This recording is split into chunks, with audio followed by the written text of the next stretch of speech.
Welcome back to the Name Redacted podcast, America's most beloved podcast, the most downloaded Red Sox podcast in the world. I'm here. Tyler's here. Jake's here. We are about, call it, 2 hours after the Red Sox got swept by the Toronto Blue Jays. And we were planning on recording around this time anyway.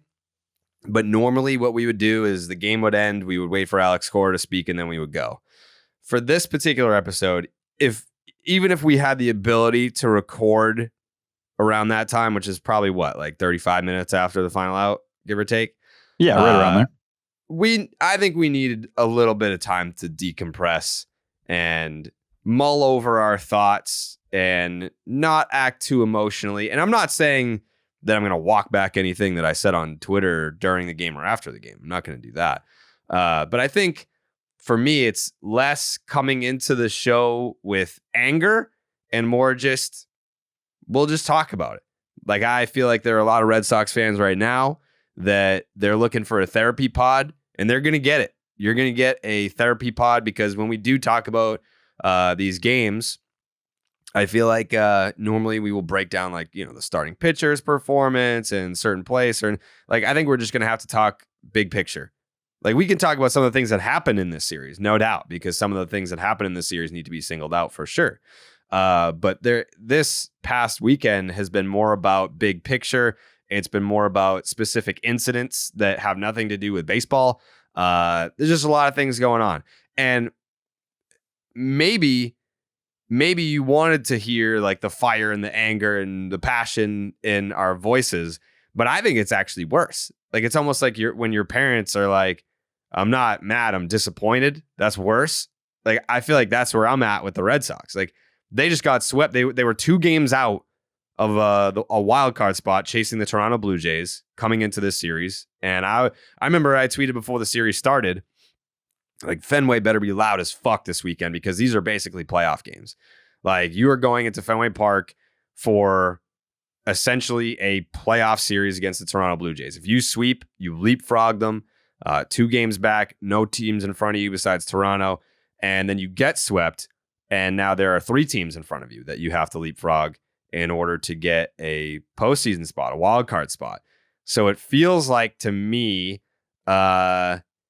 things are pretty bad. And it's not just the fact that they got swept. It's the nature surrounding the sweep. We're going to talk about the Alex Verdugo stuff. We're going to talk about Trevor Story not coming back yet and finishing out his rehab assignment down in Worcester. And I feel like I'm teasing it as if I'm going to ridicule him for that. I'm not going to do that, but there are some angles that we can go with for that conversation in particular. The mistakes that were made in this series by the Boston Red Sox, and I don't know, just the overall energy around the team. I didn't go today. I went Friday, Saturday, and shout out to Toronto Blue Jays fans. They showed up. Toronto Blue Jays everywhere. Fans. It was almost like they were everywhere. And the Mets always travel well. The Astros always travel well. The Cubs travel well for those series. I've been going to Fenway Park for 30 years, and I've never seen the Blue Jays fans show out the way that they did this past weekend. So on one hand, it's 2 sides to it. On one hand, I want to commend them because, hey, they see a team that they're excited about and they're supporting them and they're there and they're cheering for their team. I also ran into a bunch of them. They were all super nice. No one was chirping or anything. They were just, they were there supporting their team, and, they gave a shout out to the podcast or whatever. But then on the other side of it, there was definitely a time in Red Sox history where it didn't matter how much interest the opposing team's fans had in being there. You couldn't get a ticket because Red Sox fans would fill that place up. And then another layer to that is that I also can't blame Red Sox fans for not being super excited about their team right now. Toronto Blue Jays fans, it sounded like it was 75% Blue Jays fans. It wasn't, but they were certainly very much louder than Red Sox fans. If you looked behind the Blue Jays dugout, at least on Saturday, as far as it went back was Blue Jays fans, all the way back. Mm-hmm. And I'm not going to act like I'm at Fenway all the time or anything, but it is when you're sitting there and you're seeing it, it hits. It hits a little bit. Thank you for your firsthand perspective on what went down at Fenway Park. Listen, people have been waiting for this for a long time. Mm-hmm. You were there. You got to witness it. Where do you want to start? First of all, before we go anywhere, this episode is sponsored by Knockaround Sunglasses.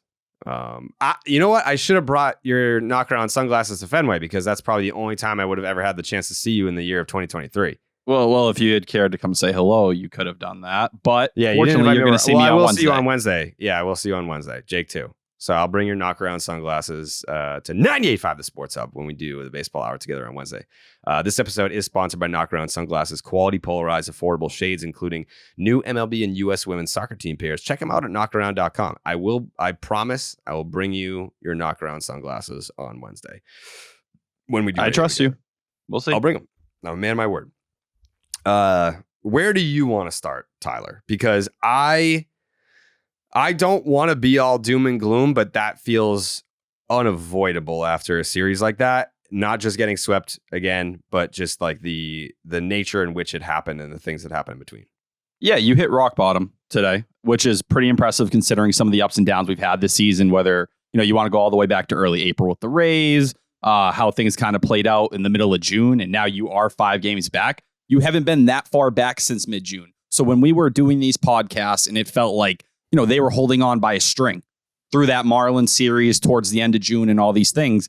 You've unraveled this past month of everything that kind of broke your way. And when you were in a really dire spot, so many bullpen games, there were a lot of things working in your favor with days off and you were able to take advantage of them. The bats came around. We had got past the days of the Rocky series and all these disappointments, the White Sox series, and now you're all the way back here. I think really if you're looking at the blame pie, I look at it and I say, part of it is just who this team has been all year long. They are consistently inconsistent. This is what it is. They are going to go through some of the most dark, depressing stretches. And there's going to be stretches. There'll be another stretch this year where they make you sit there and reconsider how you viewed them. And that's why I've been very cautious trying to ride the highs and lows. Like, I know we had Steve on a couple weeks ago and it's like, Tyler, are you ready to call them a playoff team? I'm like, I think 85 wins and they're out the last week of the playoffs. I think that's just part of their DNA and their ceiling with what they have.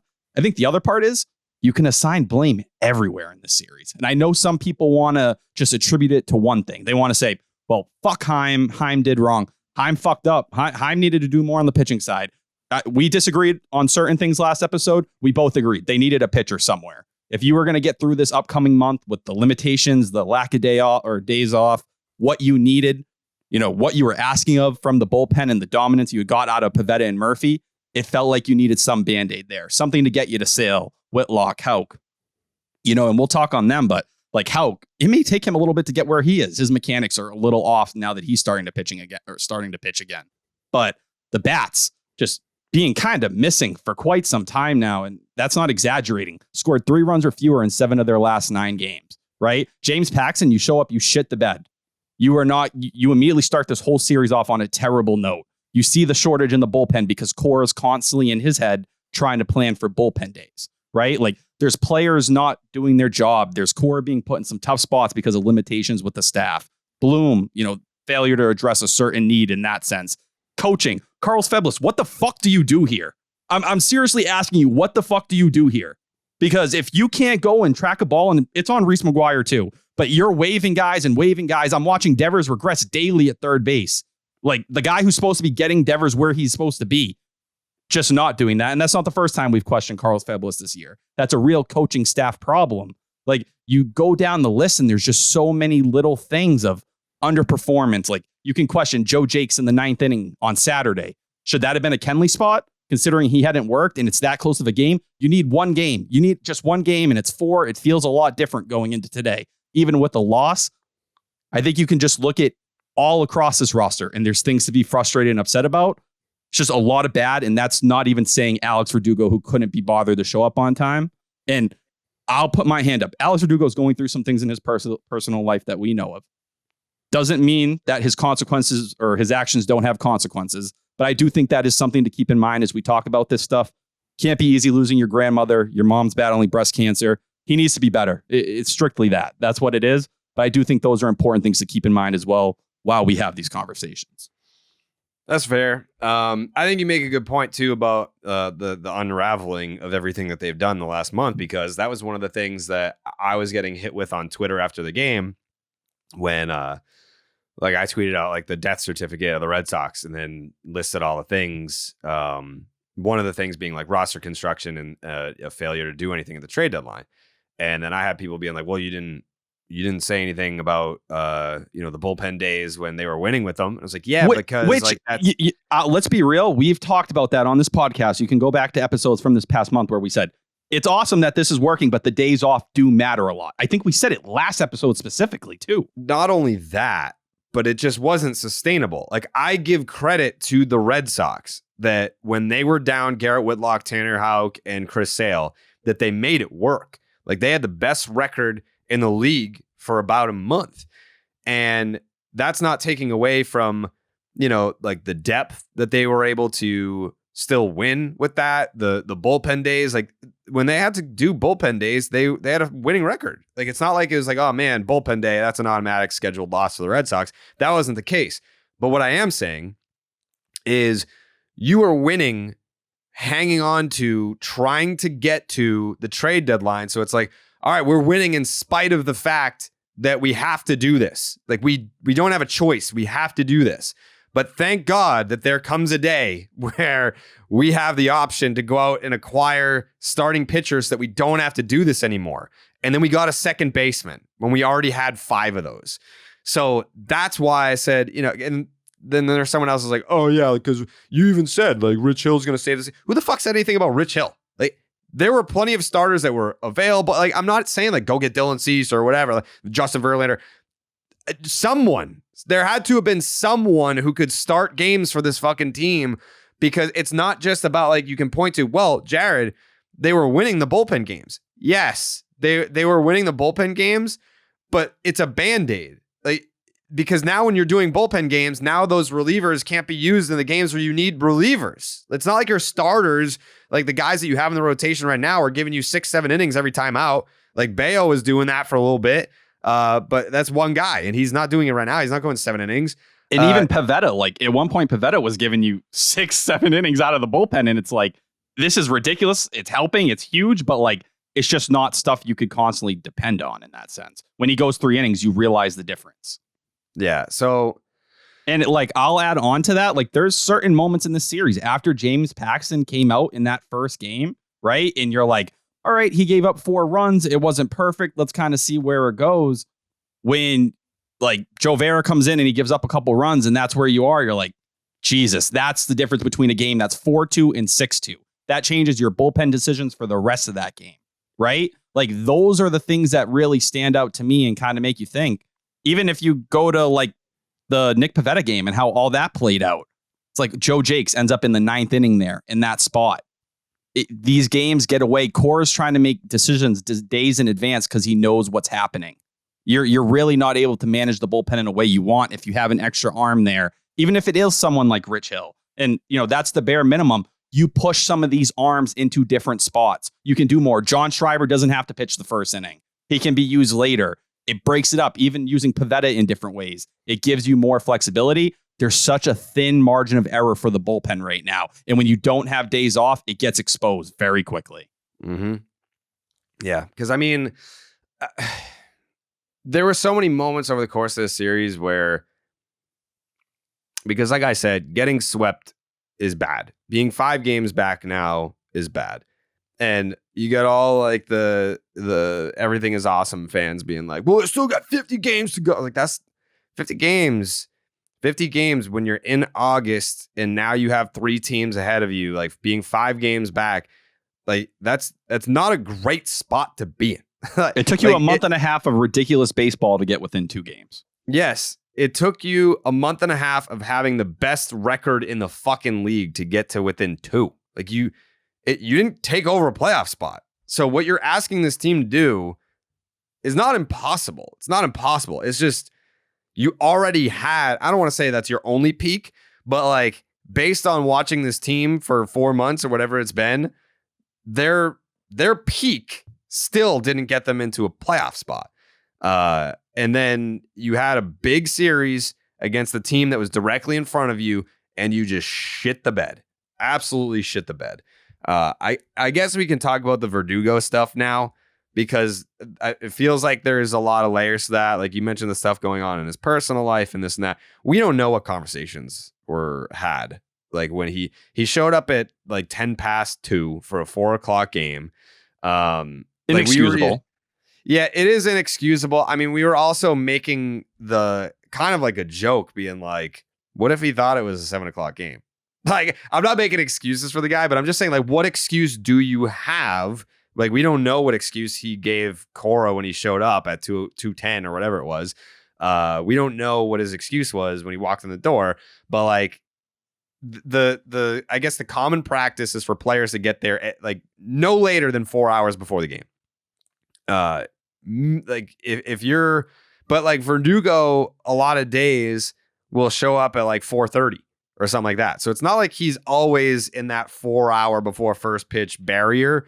But like Spear noted this in his column that came out today as well, saying this is something that has been, a conversation piece or an issue at times in the past.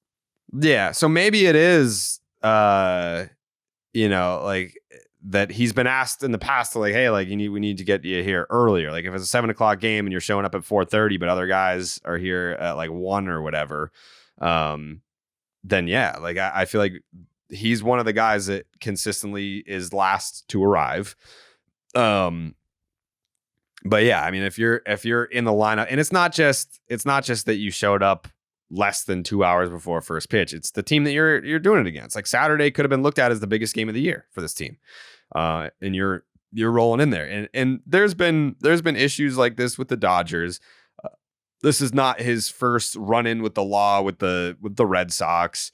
And it just sucks. It sucks as a fan of the Red Sox and someone that likes Alex Verdugo to have to like have the conversation about his habits and his behaviors and his discipline and his maturity or whatever.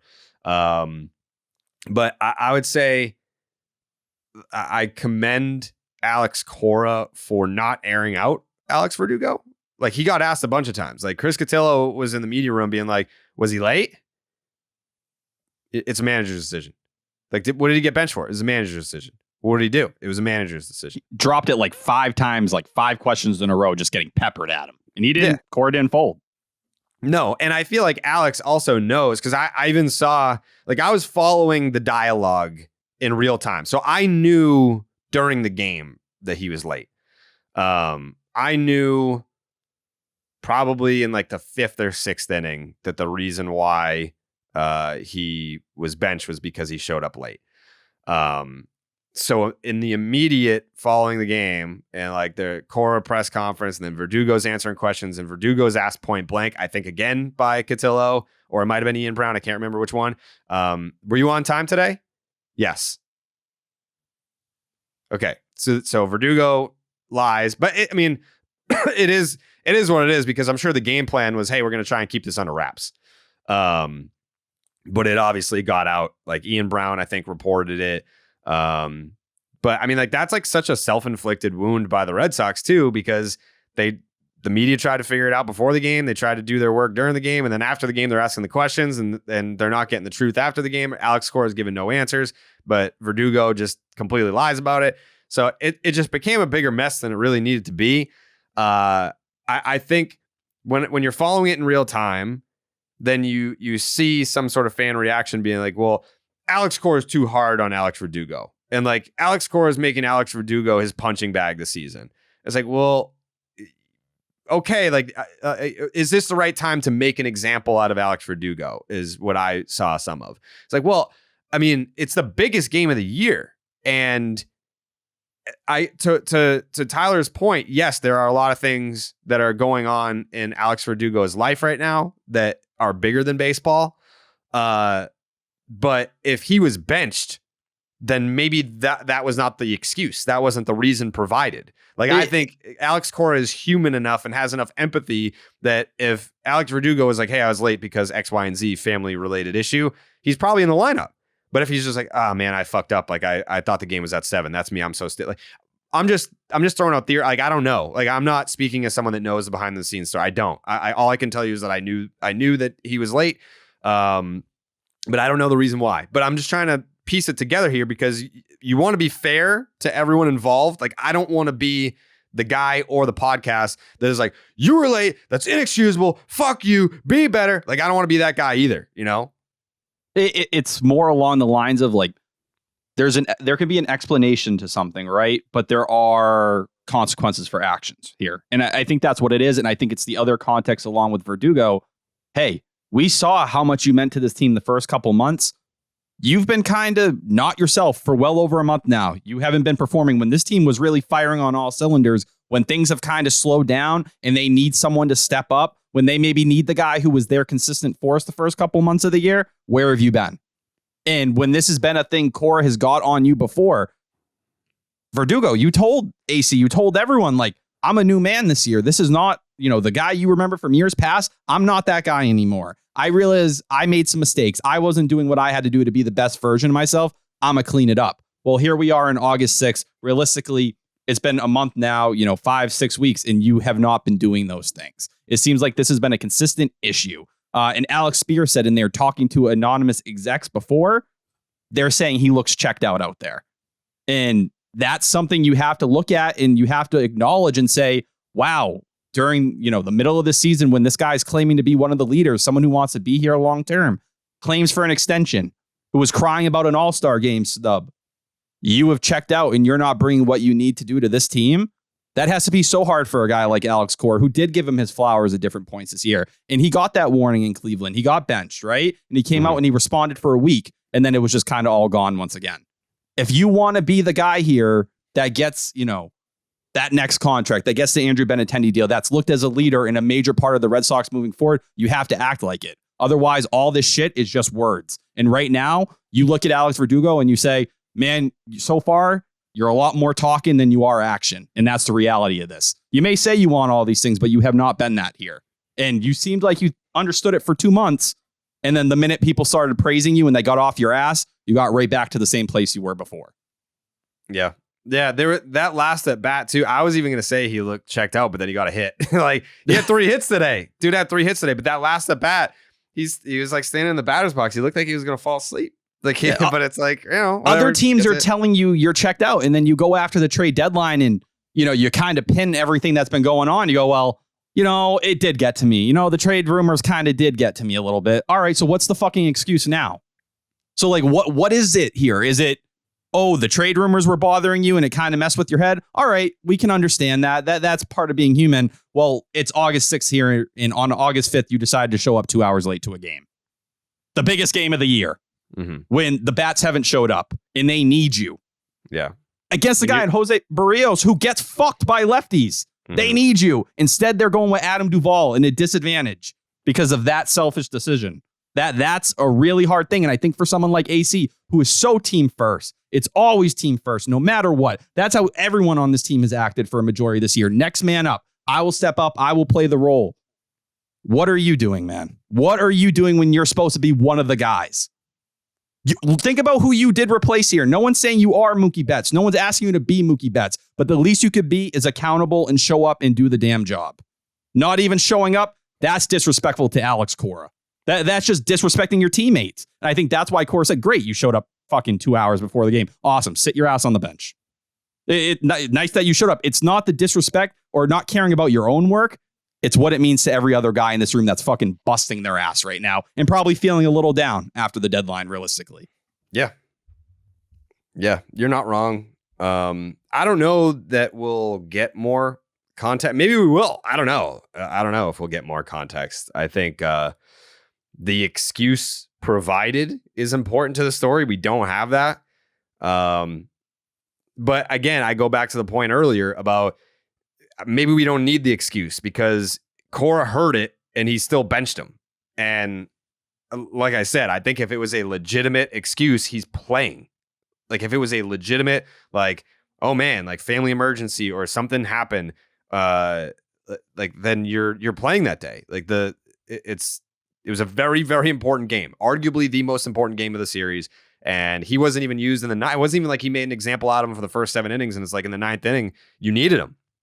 Like you needed Alex Verdugo, the walk-off king. The spot was set and no Alex Verdugo. So you heard, I mean, do we want to play the Cora sound?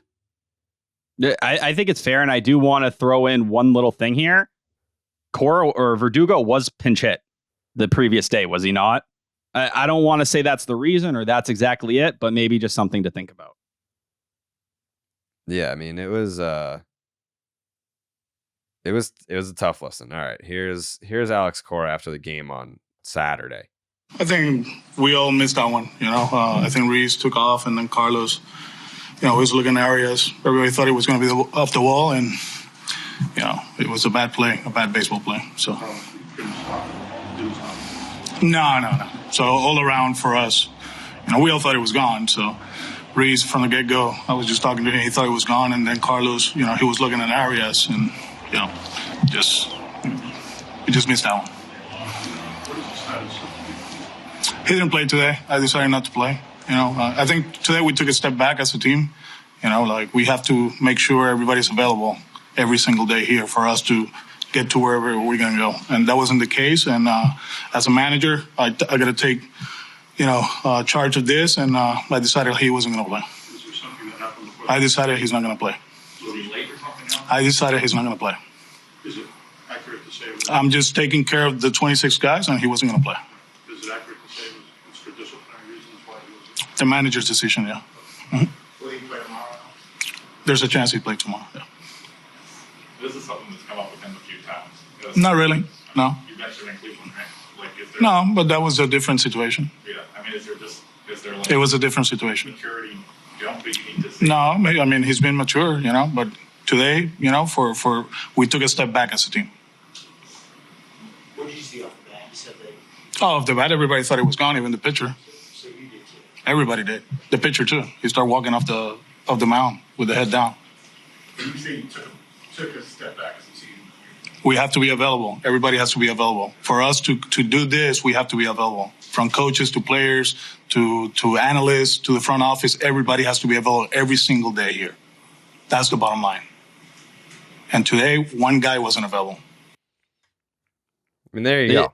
I want to add to that, like Cora seemingly defending him too, saying like, hey, like this isn't something, did this happen? Was this leading up to multiple offenses? Like Cora defended him and said it wasn't. This is the spare line in the column today. Verdugo, who at times in his Red Sox career has been late for different aspects of pregame preparations, said he was on time to the ballpark Saturday. So still, even at this point, Cora is protecting him to some degree. Well, doesn't sound like he was. Doesn't sound like he was. But again, like talking to people over there, they're like, yeah, no, he's never showing up 4 hours before the game or before or earlier. Like he'll just drive into the parking lot at like 4:30, which again, like maybe it's like, yeah, we're bending the rules for guys and now they're taking advantage. But at the end of the day, the vibes are piss poor. And I don't want to sit here and say like, man, like I fell for it again. Like I think we all had somewhat realistic expectations for this team. If you've been watching them all year, it shouldn't surprise. Like it's okay to be frustrated and disappointed and all that. You shouldn't be surprised. I mean, this team has been the ultimate roller coaster. It has been up. It has been down. They have been the best team. They have been the worst team. Are they the worst team in baseball? No. They're there. They Right in the middle. They come off the best month in July, and ever since Heim called them underdogs, they're 1-4. This team, after getting swept, they are 3 games over 500, and that just sounds about right. They've lost 4 straight. They've lost 7-10 after, they just go on these runs. Now it's like, oh, well, we got the Royals in town. Well, guess what? The Royals are fucking red hot. This is a team that's played down to their competition all year long on top of it. Yeah. Yeah. It's just, man, because I hate being that guy. Like I'm a diehard Red Sox fan. I love the Red Sox, but they because it's our job. Like, we can't just be like, well, you know, I love him anyway, and like everything's fine. We'll just watch the games and we'll see what happens. Like, no, you gotta talk about it, and especially now in after this series. I don't think that I've felt lower. Like, I don't think that I have had less faith in their ability. I think I'm trying to figure out the balance of, because I mean, they've played like shit before. It's not like, oh, we haven't seen them play like shit this year. Like, this is shocking. I think it's more to do with the time that's left and now the teams that you've allowed to get in front of you. I think it is the deflating experience of playing your best baseball and it still wasn't enough. Like, that's a deflating feeling when you feel like you've shot your best shot and it didn't even pierce the armor. Like, it got you close, like it put a dent in it, sure, but like, guy's still walking around. He's fine. Like, he's got a little bit of a bruise, like, and he's gonna be fine in a couple days. That's how I feel about this team right now. Is they got there, and that's not to say that they can't get hot again. They probably will. Like, they that's will. what they do. That's who they are. Jake, how do you feel right now? I feel like this is the first time that you went reverse sweep and they didn't sweep somebody. Just completely misread what I was trying to say. But yeah, I mean, you said it at Fenway on Friday. Like, this series really felt like we're going to know after this weekend where we stand. And boy, they just absolutely shit themselves. So it's disappointing. It's the lowest we felt all year. And obviously you go from 2 games out of a wild card spot with nobody in between you to now 5 games out with 2 teams in front of you. Is just not the series to not show up for. Yeah. And then Wake said it on the broadcast after they got swept. He said, you know, biggest series of the year, and you got 2 bullpen games. I don't even know that I count the Pivetta start as a bullpen game. He's a starter at this point. He's a starter. Yeah. But even still, it's like today you're trying not to get swept and you don't have a starter. But yeah, the scuttlebutt around Fenway over the weekend, the scuttlebutt was that the higher ups were not happy about the Red Sox doing nothing at the trade deadline. So that wasn't like a top-down initiative. So we'll see. We'll see how that pans out. I've already had my rants about the trade deadline on the last episode. Yeah. I feel probably the worst that I felt all year. Again, because my energy is so down. I think like when I was fired up on the last episode, it was because, man, I'm really disappointed that nothing happened at the trade deadline. But we've got this big series in front of us against Toronto. So taking 2 out of 3 or a sweep or whatever, and who gives a fuck? Like, let's go. You got swept. So now it's just, it's a kick in the dick. And then when you're on the ground, you just get punched in the face when you try to get back up. Like, that's where we're at. And I'll add, like, a lot of that is like, some people want to say, well, if you just made this move at the deadline, do I think this series plays out much differently? I think a lot of it is the same inconsistencies we've talked about here, where, you know, the offense going through their ups and downs here. The defense had 2 different moments in this series where they completely let innings unravel. Devers on that Springer ball ends up, you know, booting it on the throw. A couple more runs come in. You're in a tough spot. Duran today, the ball falls in. Before you know it, you're already down and it feels like a complete rerun of the day before, right? So like the Reese McGuire play, like all these like sloppy, stupid decisions are still existing. They're still part of this team, and it doesn't feel like they're ever getting better in that sense of cleaning these issues up. If anything, it's getting worse in certain spots with the Rafael Devers, where it's like, how is it not improving here? And while I think an acquisition would have helped, I still don't think it fixes what really is the reality of this team and the ups and downs they go through here. This is just who the 2023 Red Sox are. They are that roller coaster no matter what. One acquisition, a small one, wasn't going to change that. Even for a 5th starter, it maybe gave you a chance to win a game in the series. But still, I think a lot of people in their head thought, all right, they had flushed that version of themselves. This is a different Red Sox team that had taken a step forward. That just wasn't the case. And I don't think it is the case with this team. Mm-hmm. I think that's where, like you said, Jared, that was the hope. Like, oh, they've turned the page. That version of themselves is gone. It's still here.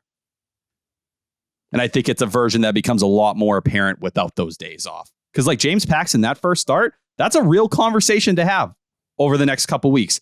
He started on, a week's worth of rest all throughout July. This time, he was still on an extra day of rest compared to a regular starter. His four-seamer was down 1.5 miles. Brian Bayo could have pitched today. He was, if you're talking about just being ready, but they want to give him an extra day. They're worried about his innings total.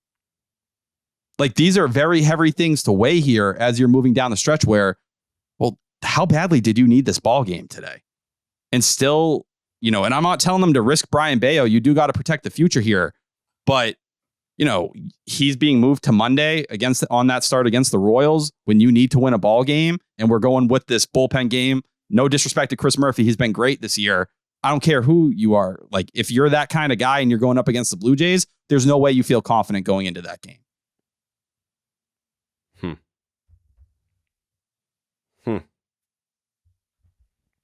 Well, I don't know.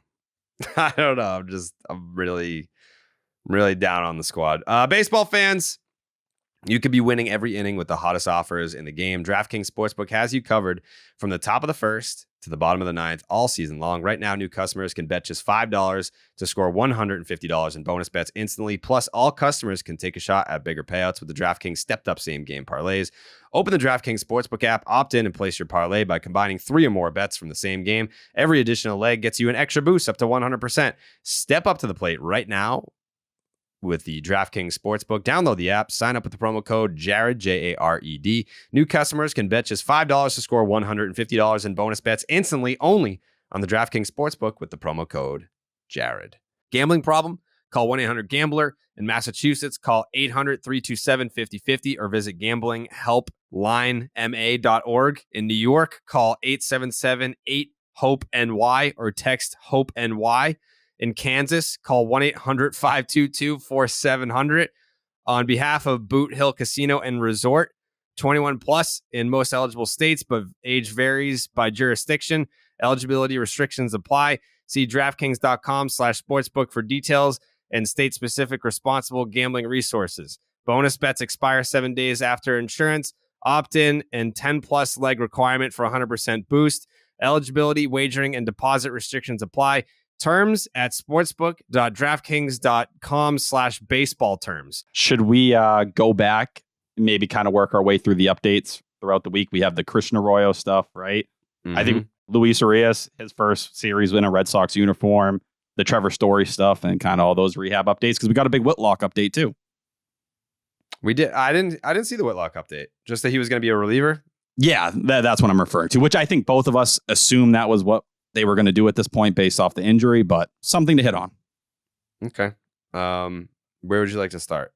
Let's start with the Arroyo stuff. Okay. Christian Arroyo was designated for assignment, which happened on the off day, I believe. Came out on Friday. Yep. Yeah, happened on the off day. Scoop Shop had it. Designated for assignment on Thursday, and to make room for Arias, and you keep Pablo Reyes and Yu Chang. Arroyo clears waivers and has accepted a minor league assignment, which is interesting. So he's not going anywhere, which I thought was a possibility, because I did see, like, for better or for worse, like if you liked him or didn't like him, people understand the impact that a guy like that can have on a team like this. So I saw people kind of giving him like his flowers and a farewell. I don't think I tweeted about it at all, because I had a feeling that there was a chance that he would clear and accept a minor league assignment. I felt like that was on the table. Ultimately, he did, and he will stay with the Boston Red Sox. I feel like the guy loves it here. Like, he was, a big piece of that clubhouse, and that was voiced on Friday when we were down there. There are some people that were like, man, like, we're going to miss that guy. That doesn't always get said about people that pack their bags. So yeah, there was some displeasure that was voiced about Arroyo being designated for assignment. But he loves it in Boston, and he's not a product of the Red Sox, but he certainly has played his most big league time with the Red Sox. So I'm sure that feels like his baseball home. So ultimately, here he is. He's staying with the organization. Yeah, I think with Arroyo too, like a lot of people were like, "Oh, how is it not Yu Chang? How is it not Pablo Reyes?" I think you kind of got to factor in the guy they were bringing in, Luis Urias. He is kind of a richer man's Christian Arroyo in a lot of sense. Had way more success at the big league level than Christian Arroyo's ever had. Urias was a very good ball player the last 2 years, an above average one that you could plug and play in a starter position and not think twice about it. Christian Arroyo's been trying to live up to that in it's been 3 years now, different roles. This year, he was really given a chance to start. He just couldn't stay healthy. This year, the splits, he was a lefty killer before. He's hitting 197 against them this year. So he kind of fell off in that sense. If you're going to be giving a majority of playing time to someone, it felt like, all right, Urias taking that role that Arroyo kind of was built for originally. Well, Arroyo couldn't do it. We still need Yu Chang probably because that defense at shortstop. Trevor Story still isn't back. The 9th is his last rehab day. He'll be available then. You can't lose that defense at shortstop right now. And Pablo Reyes plays multiple positions. Say what you will, they don't trust Christian Arroyo at shortstop anymore. I don't think they ever really loved him even at third base. It was just consistently second base. But if they have Pablo Reyes, who can play short, made a really nice play on Saturday there, throughout the infield, can play center field as well, which may have even more importance once Story gets back and they have these conversations. Arroyo was kind of the piece that offered you the most, tools on the tool belt per se. And for a guy that just wasn't building up, instead it felt like his stock was decreasing. It just felt like it was time to break that off a little bit, even though it could have an impact on the clubhouse. Because like you said, he was an important glue guy here the last couple of years. It's not something to overlook.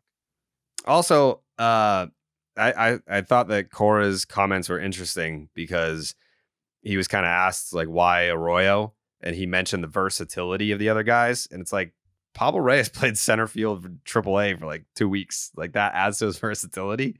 Like that's a difference maker. Well, for a guy who can also play second and short. Yeah, I guess. I mean, it's not like Christian Arroyo can't even play short. They don't trust him there. Yeah.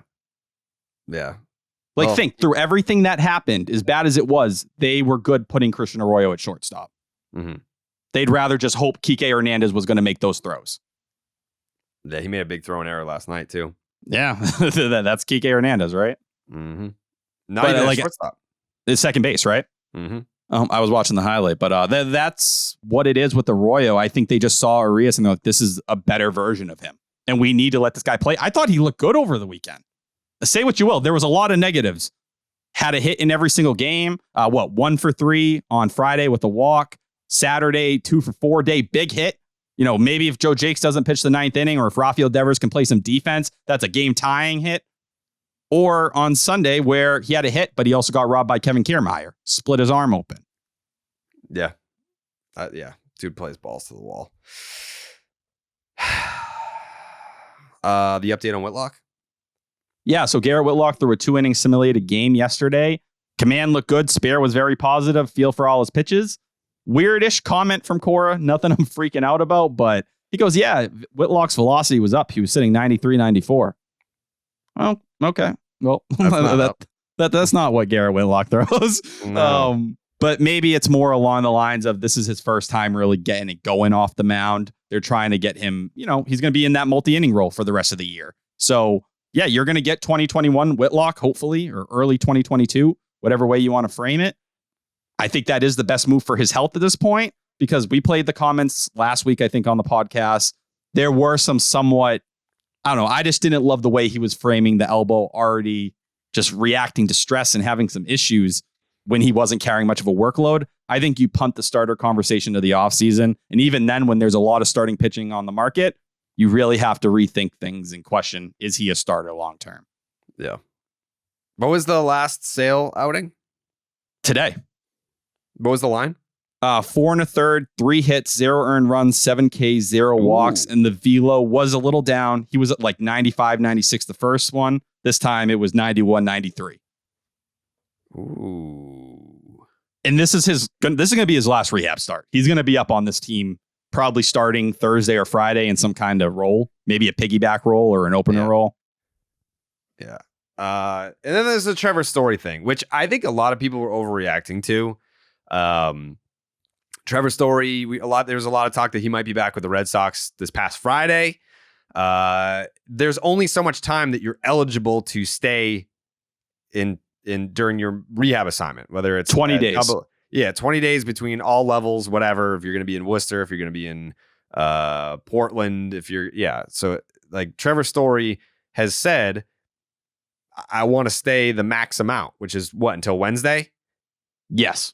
So he wants to stay until Wednesday. And then people are like, man, like the fucking Red Sox need him. And he's just like, hanging out down in Worcester and he's crushed the ball. Like this dude has been out of action for months. And he did not have a spring training like everyone else to get his body ready, to get into a rhythm.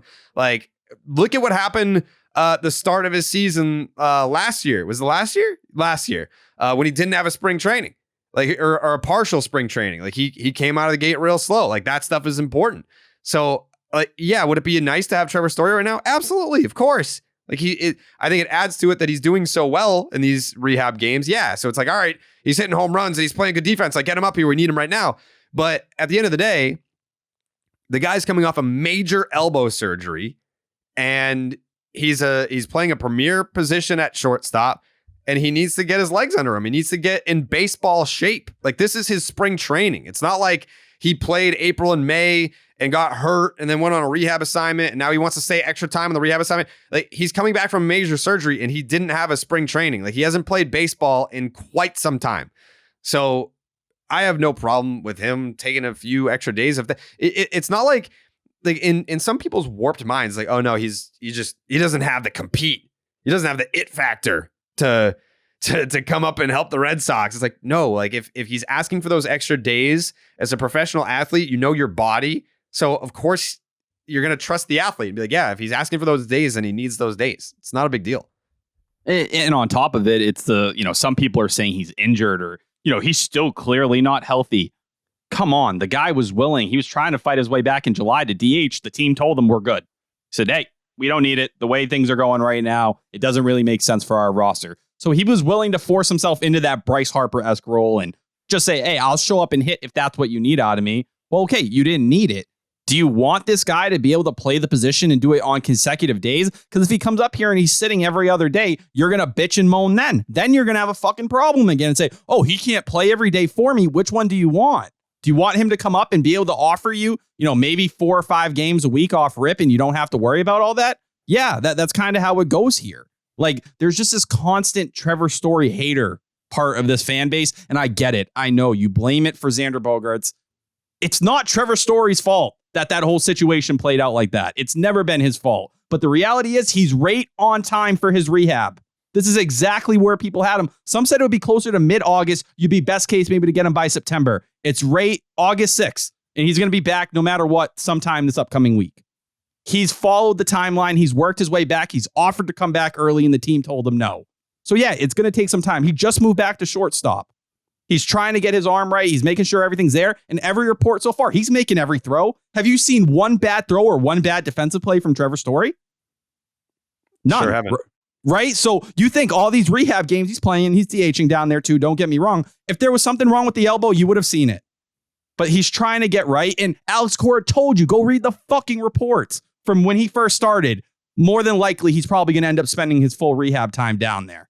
That's what he's going to need to get to the point where he feels good to go every day out there. Trevor Story isn't coming up here and playing left field and with his hand on his dick doing nothing. He's playing shortstop. He's an athletic freak at shortstop. He's going to be jumping and diving and, he never sets and throws. He kind of just lets it loose as he's running around. He needs to be fully good. And yeah, it sucks that the Red Sox are going through a tough stretch here or whatever it is. This is just the reality. He's coming back from an injury. They're lucky to have him at all this year. Like, he had a full procedure on his UCL. That cost a lot of guys an entire season. And he's going to make it back for the last 2 months, and we'll see where it takes them. But come on, man. We're going to start beating up on a guy because he's not fully ready to go early on his rehab assignment. Spare me on that, please. You see Matty hot takes on this topic? Yeah, that's who I was referring to. And I love McCarthy. McCarthy knows I love him. The Sox are absolutely floundering, and now we find out that Trevor Story is deciding to stay in Worcester until his rehab stint expires. He has been playing nearly every day for 2 weeks. Counting on this guy to be available over the next 4 years isn't a good feeling. It's from Matt McCarthy. Well, I was more referring to the next tweet that basically said he was injured. Clearly, something's not right. It's either the tweet before it or right after it. That's the one that I was like, all right, he's not hurt. Let's not start assigning injuries to the guy. Maybe he doesn't feel like he's fully ready to go, every day 162 style, but he's building up to it and playing consecutive days.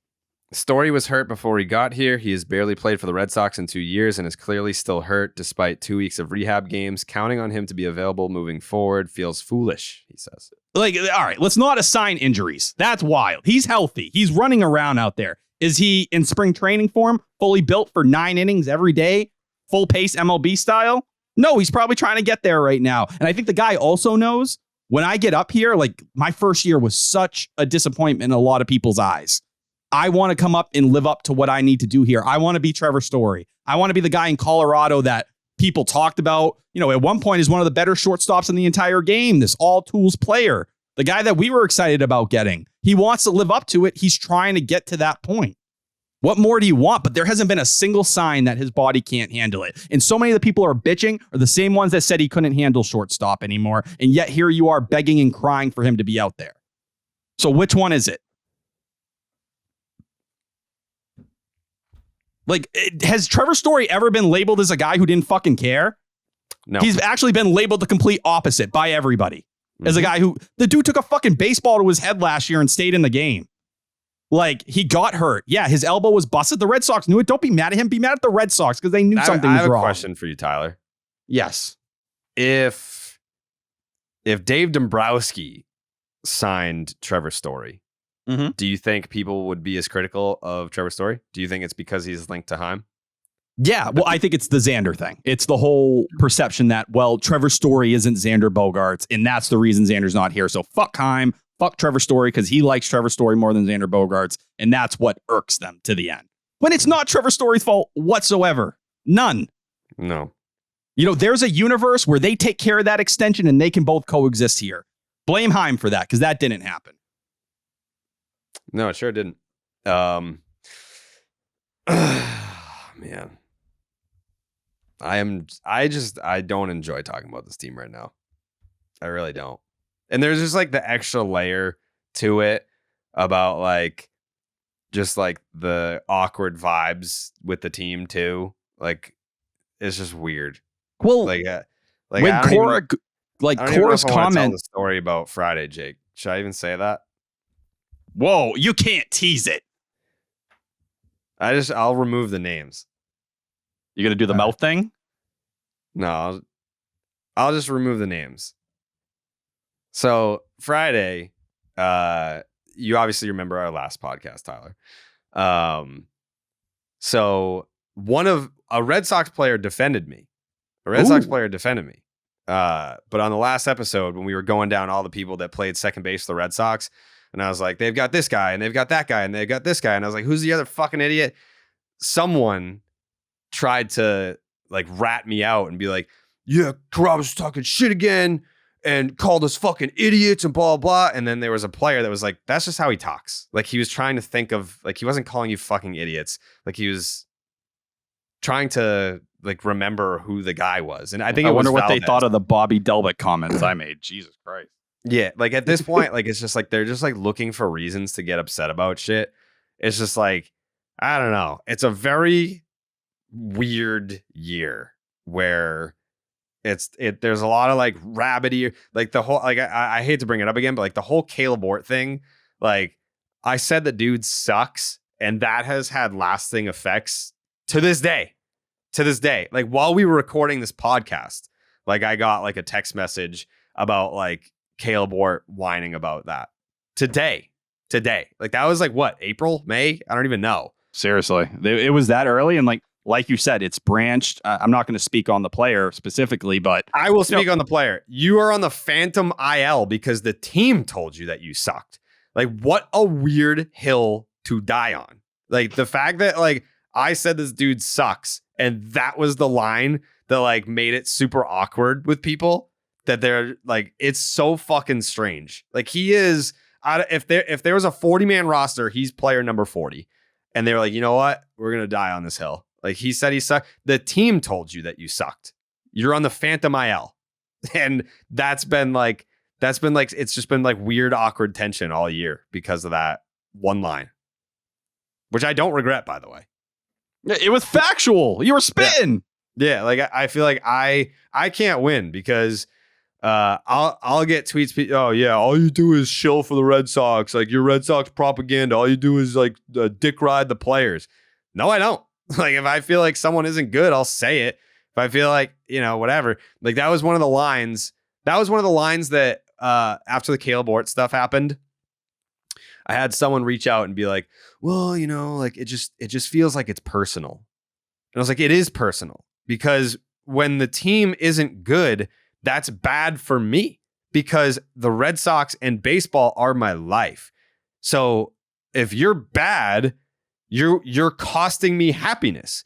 I don't just shut the game off and read a book or like hang out with my kid. Like I don't have like, this is all I got. This is all I got. So if you are someone that is directly leading to the Red Sox losing and it's over and over and over again, then yeah, I take it personally. Like I do. You're taking away attention from the Red Sox, which is good for business, and you're taking away my personal happiness. Why wouldn't I take it personally? This is all I got. So, and I think the other part of it is when you, like you said, you often act as the shield in a lot of ways. Like you do radio, where some of these other audiences lie, and just if they get mad at the shit you say, I wonder what they think about what gets said on the airwaves or whatever. Like you're often the shield protecting a lot of these guys or, sticking up for the team or saying, you should care about them. You should pay attention to them. They deserve your attention. And like, this is kind of how it equals out where, you go in the dugout and there's an uncomfortable feeling because it belongs to certain people. Right. Like that's the weirdness to it all when really you've been kind of the defender of the shield for all these years, more than a decade. But as Jared Carrabis, like this figure, 8 years. Yeah, that's why I like as of this past weekend, I didn't go in the Red Sox dugout. Not because I'm waving the white flag and being like, all right, you win, I won't go in there anymore. It's just like, I just don't fucking care. Because the whole irony of all that is like, I have better things to do. I skip my workout on Friday because I want to be at Fenway on time. And I'm in the dugout because I'm accountable. So if I do say Caleb Ort sucks and you have a problem with it, I'm sitting right here. Don't go fucking crying to other people. Don't be like, oh, like Jared talks shit, blah, blah. I'm sitting in the dugout because if you have a problem, here I am. Like people, they'll complain. It's like, oh yeah, like, Maz, for example. Like I hate to like bring up Maz, but it's like Maz, if he's talking shit about the Red Sox, it's like he's on radio. Like the radio guys don't go down there. I show face and like they'll complain anyway. I'm like, bro, you think I want to be here? Like I could be home. Like I could take more time with my day. Like I could do things with my time. I'm not here because like what does sitting in the dugout do for me? Nothing. I'm there to be accountable. Like it's a like part of the job to me, at least. Like I don't get anything out of it. We don't fucking interview the players. Like you just don't do it. So yeah, I mean, like that's why I feel like probably moving forward, I probably won't go in there anymore because it's just fucking pointless. And you're in an interesting spot here because, like you said, Christian Arroyo, he's one of your guys. Like on a team where there's not a ton of your guys left, that's another guy that's now not probably in that clubhouse. Who knows? Injuries may happen. He ends up back on the big league roster. But it's a different generation of Red Sox. We've seen the turnover, and yeah, there's a core there, but it's less relationships, right? Do you feel like that even impacts that decision more? Like there's less guys that you kind of feel connected with? There's still guys that I'm connected with, but like, Duran. I just don't like feeling like I'm not welcome. It's like, I'm not sitting in there for any other reason than to be accountable. Like that is why I'm there. I can't get it out of my head. You saying some of the talk around Fenway was that ownership wasn't happy with Heim. I think we've all kind of had this conversation where we kind of check off Heim and say he's safe, right? Like he did his job this year. Well, it's August 6th. The deadline is come and gone. And now the team's kind of going in the opposite direction. Did that kind of talk make you reconsider that?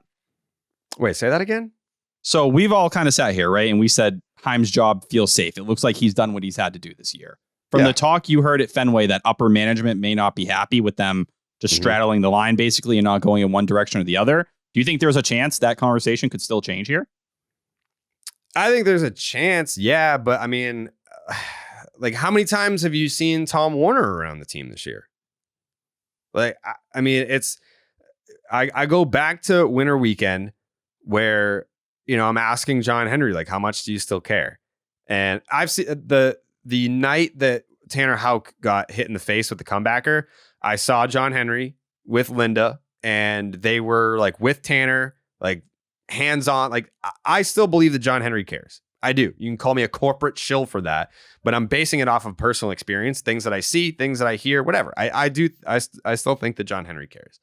But I also still think that baseball is such a sport that you can't be overreactionary in that way, where it's like, all right, didn't get anything at the trade deadline.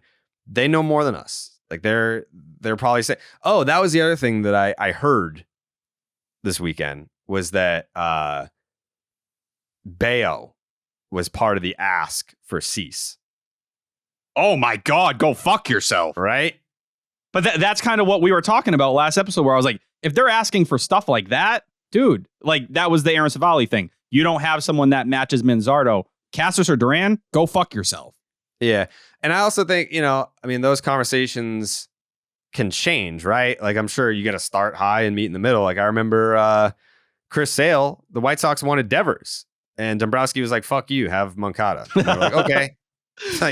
like stuff like that happens where, they'll ask for the moon and you settle somewhere in between.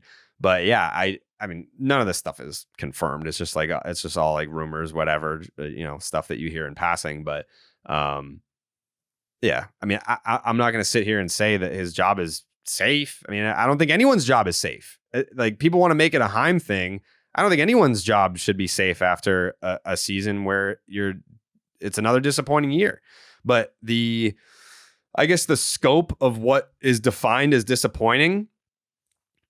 What if everyone's sitting there, including the ownership, was just like, yeah, somewhere in between 78 and 85 wins. Like, that's kind of how we see this year. And they're like, okay. Now, are people still coming to the ballpark and buying tickets and spending money and watching on TV? Like, are they interesting enough? All right. Okay. I can live with that. Like, I still think that they'll fall in that range. So it's not like if you fall outside of that range, which would probably surprise people if they finish like under 500 at this point. Complete collapse. Yeah. Like, if they absolutely just pulled the plug on the whole thing, then you're in like heads should roll territory. But if they fall in that range where they projected it to be, how can you then do a complete overhaul or chop off the head of the snake when they fell in the range that you projected them to be in at the beginning of the year? Yeah, and that's kind of where I've stood on them, and that's how I kind of feel about it. I just wondered, like, if there is that kind of upsetness, is that more just, you're adding wood to that report from over the offseason? Is Heim too deliberate at times? Is he not willing to pull the trigger? And that's a fair narrative to consider until he makes that deal. But that just feels like hearing stuff like that, that's more fuel to the fire. It's like, all right, well, it's coming from up top. It's coming from inside. Eventually, Heim, there's a lot of people that are starting to doubt you in that light. They're wondering if you actually can make that deal if you are too conservative. Something he's going to have to answer. That's a really real thing. And that makes me want to ask, because we didn't talk about it last episode. I don't think it had come out yet. The Justin Turner report and the Justin Verlander report. Yeah. Yeah. I mean, the Justin Verlander report, what the hell is that? And there was more smoke from Spears saying like they were pretty interested in the offseason. All right, fine. Makes no sense, though. But at least if you do it in the offseason, there's more time and I guess room to be creative to create the payroll. Let it make sense. Yeah, but that makes no sense. If you didn't learn from last year about not getting under the luxury tax to reset, and then you're just like, you know what? How do we fuck it up again? Like, I think Heim would sit here right now and tell you that not getting under the luxury tax last year was probably the biggest regret of his baseball career. Easy. It impacted this deadline. So then what sense does it make to do it again? Why would they do that? Why would you go all in on a Justin Verlander where you're going to have to give up one of your top prospects for, I mean, he's not a rent. He's under control for next year as well, right? Next year, and if he hits 140 innings next year, he gets another player option for the following year. Yeah. I mean, I just have no interest in that. If you're telling me right now that on Tuesday, deadline day, it's 3:45 p.m. and breaking news, the Boston Red Sox have acquired Justin Verlander for Roman Anthony and Shane Drohan, I'd be like, what the fuck? Why? Like, why? So, I think this is the logic to it, right? Now, the reason the Mets, and this is probably why the Red Sox and them didn't match up that well, the Mets were basically rebuilding their farm system with money. That's what they did. That's why they put so much money on Scherzer. They did the same with Verlander, got them Gilbert back. But I think for the Red Sox, they looked at it and said, well, we have prospects. Is there a way where we take on, or hold on, how am I flipping this here? Yeah, is there a way where we can make this work where it's a prospect heavy deal, right? And we can stay under the luxury tax. And that way, if you're willing to eat the money, it makes more sense for the Red Sox because they're like, oh, maybe we can possibly stay under the luxury tax, but they're going to want a prospect haul. I think that's where the difference in the conversation happened. Where they're like, okay, Mets, you're going to eat that money because you're trying to rebuild your farm here. All right, yeah, we have an overloaded farm system in some eyes. We need to kind of get off of that. It just seems like it didn't match up. And still, you're working with such a thin margin. They had $5 million up until the luxury tax. While you should have been more creative with that, that's asking a lot when you're trying to get Justin Verlander, even if they are paying down money. Because you're just going to have to give up more. I'm not giving up. Like, I mean, obviously it's past, and this is all hypothetical and past tense, but it made no sense to me to give up top prospects for Justin Verlander at age 40. I don't care how good he is this year. Like, there was no one player that was taking you the top this year. Like, that's why I think a lot of my words probably got twisted on the last episode about the trade deadline. I didn't think that it was a go for it this year deadline.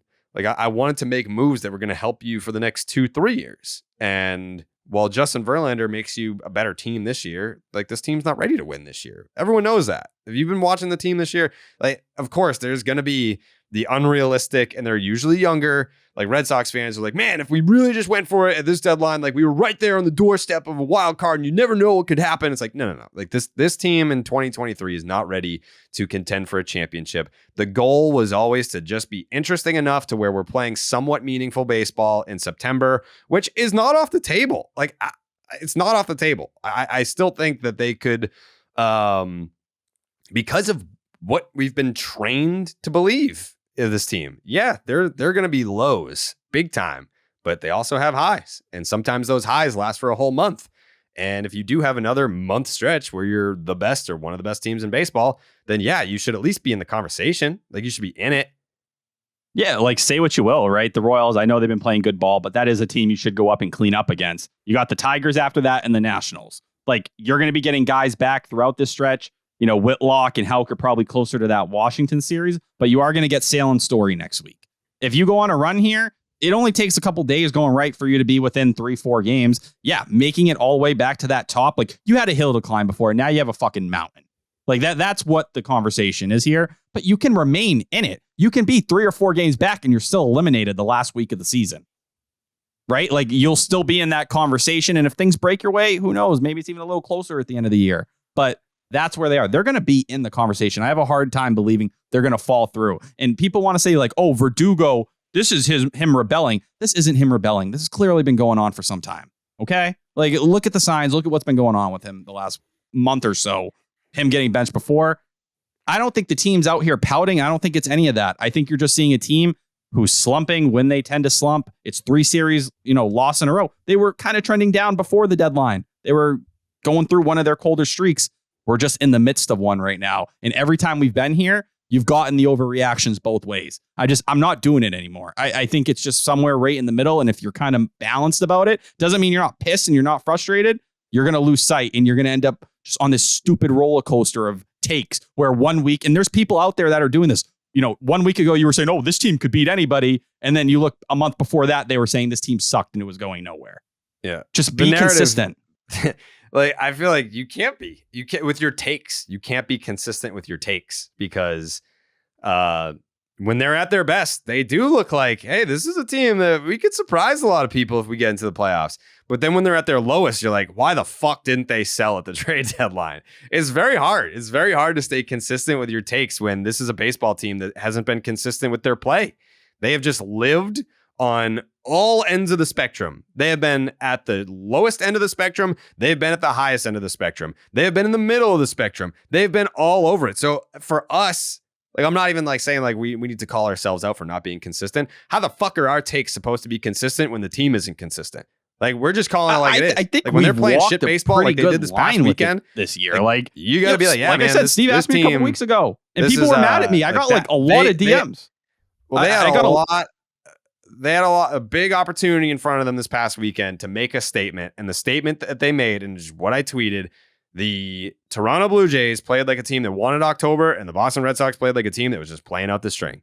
That's what it looked like. Yeah. I'm sorry for anyone that heard that. We cut out in there, so I might have been talking over you a little bit. But like, that's the thing when it's come to this record and everything. Like, people got mad when I said I didn't think they were a playoff team a couple weeks ago. Like, you just got to kind of find that middle ground here, and playing out the string. That's the one Verdugo comment that I did find pretty interesting in all of this, where 2 different times he goes, we have 7 weeks left. We kind of just want to end on a high note. That spoke to me a little bit. I'd be shocked if he's on the Red Sox next season at this point. And then also Spear reporting today that the Red Sox were pushing Verdugo pretty heavily at the deadline. So I don't know. I think understand where this team's at. I think they kind of know where they're at right now. And this is just who they are. This is the 2023 Boston Red Sox. You shouldn't be shocked at this point where things are going. Isn't that such a red flag too? Like, if you're a buyer, like, you've had to discipline this grown man multiple times.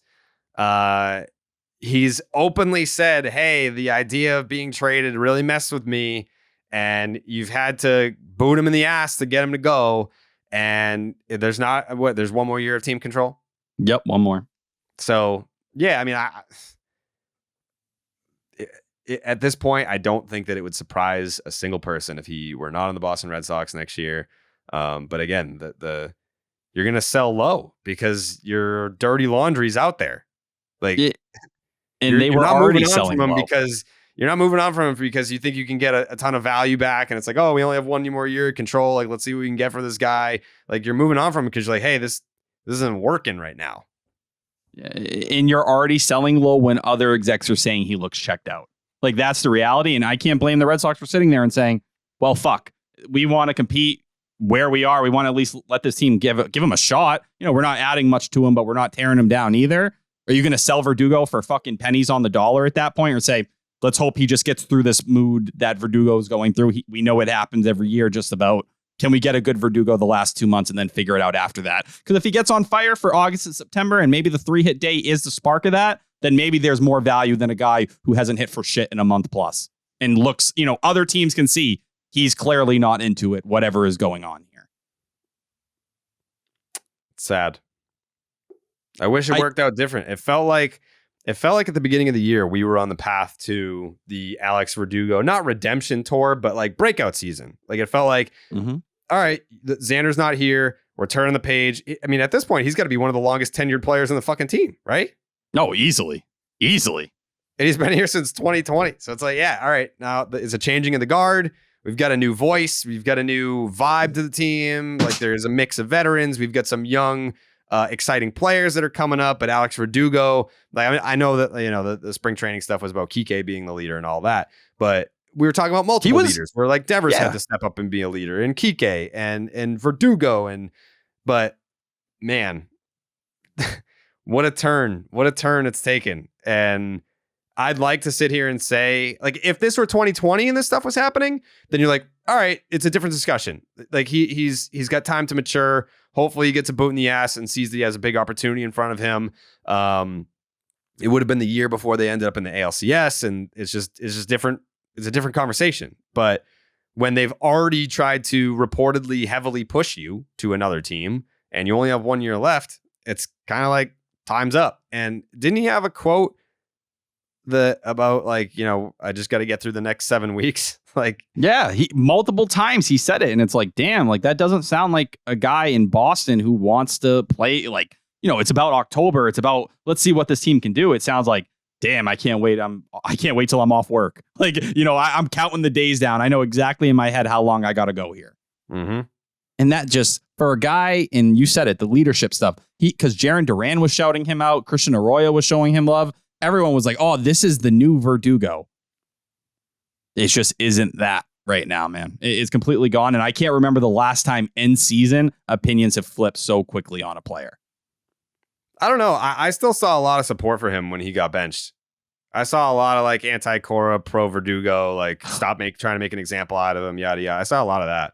It's just like, to me, man, for Alex Cora to do something like that, the hustle stuff. At the time, I was like, oh, this felt like a lot. I remember tweeting out the replay, and I was like, come on, he's been your most consistent guy. Now that we're getting reports that this is a frequent thing, and he's doing it, like we said, at such a crucial time in the year. And when that happened in Cleveland, he was still one of the best outfielders in baseball up until that point. We were saying he deserved to go to the All-Star game. He sucked for 5 weeks now. And like, slumps are part of baseball. We get it. But shit, man, at least show you care and you're trying to work out of it. That's the complete opposite. Mm-hmm. You got to show up for this team. You got to stand up. Alex Cora will give you every opportunity. Say what you will about Kike Hernandez. He was one of those guys. He may have sucked out there. He may have been horrible. He always posted. How much does Cora say that when he talks about players he respects? He posts every day. He said it about Ryan Brazier 80 fucking times. Alex Cora or Alex Verdugo, you're not getting that message. Do you post? Do you put the time in? No. Alex Verdugo does not put the time in. And everything we've attributed it to him here, this is a guy that's meant for Boston and all this different stuff. Yeah, that's important, but that's because we attach the dirt dog mentality to him. That ain't dirt dog behavior. No, it's not. It's not. And I mean, I don't know what conversations happen behind the scenes either now, but like that feels like a spot for Justin Turner to kind of step up and be like, hey man, like that's not how we do things around here. But like, it's part of the roster construction problem where you look around and going back to the conversation about Alex Verdugo, like, oh, he must be one of the longest tenured players on the team. That's crazy. Like, there's no Dustin Pedroia in that clubhouse to be like, hey, that's not how we do things around here.